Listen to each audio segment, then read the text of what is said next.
কচুরলতি খুব সহজ উপায়ে আমি রান্না করে দেখাবো। এই কচুরলতি এতে ভিটামিন ও আয়রন খুব প্রচুর পরিমাণে থাকে। এর জন্য প্রথমে আমি কচুরলতিটাকে ছোট ছোট করে কেটে জলে সেদ্ধ করে নিচ্ছি একটু। আর সেদ্ধ করার সময় একটু নুন দিয়ে দিয়েছি।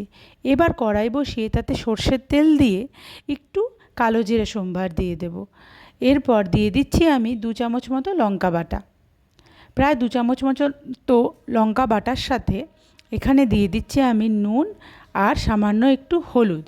আর এই মশলাটার মধ্যে একটু জল দিয়ে ভালো করে নাড়িয়ে কষিয়ে তারপর সেদ্ধ করে রাখা লতিগুলোকে দিয়ে একটু নাড়াচাড়া করে রাখবো।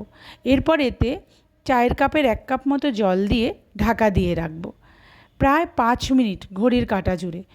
5 মিনিট ঢাকা দেওয়ার পরে একদম লতি প্রায় রেডি।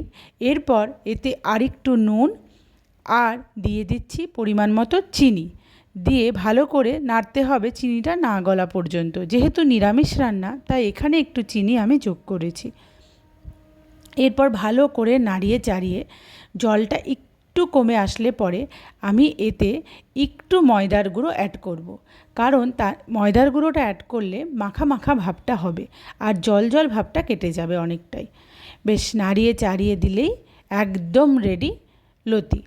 নিরামিষের দিনে এই অল্প সময়ে লতি একবার বাড়িতে রান্না করে দেখবেন ও আমায় কমেন্টে